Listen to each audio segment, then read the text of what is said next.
The new DCU was announced earlier this year by James Gunn and had a ton of interesting characters that were shown to be a part of this new universe, like Booster Gold, Swamp Thing, and the Authority. And knowing James Gunn, I'm sure there will be even more cool characters, so what I want to do here is highlight 5 that could show up and why it would be awesome.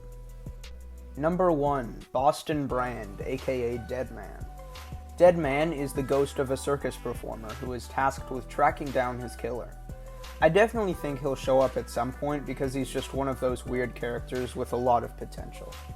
He's usually a member of Justice League Dark, so there's a good chance he would show up in a project about that, and he's got a great personality and has shown up in a ton of cartoons, so it's very possible and I would love for more people to know about him.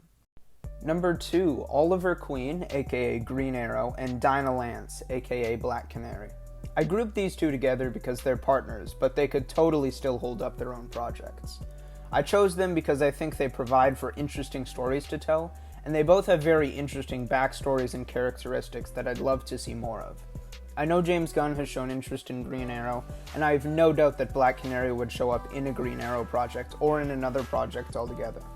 These are also characters that have been in cartoons and even jumped to live action, but never made it to the big screen together, and I think the DCU would be a great opportunity for that.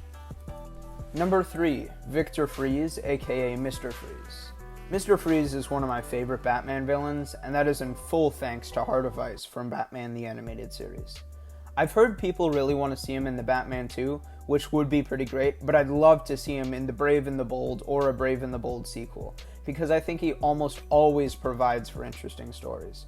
Plus, though I love Arnold, the last time we saw him in live action on the big screen wasn't great. I think we've given him time to cool off though, and I think it's time to open the freezer door. So I hope he shows up soon. Number 4, another Batman rogue, Pamela Isley, aka Poison Ivy. She's been one of my favorite Batman villains for a while, and I think it's time to see her in a movie or another TV show. She also represents a more fantastical side to the DC universe with her powers, and that's something I really want to see specifically with Batman. She also has a relationship with Harley Quinn, who is probably crossing over into the DCU, and that would be another great thing to see. Number 5, last but not least, Wally West, aka The Flash. I don't need to explain everything that happened with Ezra Miller, but I'll say that I think we need a bit of a break from Barry Allen. He just finished his show and the movie came out, so I think now is a great time for Wally to show up. He's my personal favorite out of the Flashes, and I think that having him show up eventually would be really good. And even if they wanted to stick with Barry for a while, I would still love to see Wally in a Teen Titans project, because I think he's a super interesting character that definitely deserves a spotlight in the new DCU. That was an incredibly quick video, but I still hope you enjoyed. If you did, please like, subscribe, and leave a comment if you want me to do something like this again, or something completely different. Anyways, thanks for watching, and have an amazing day.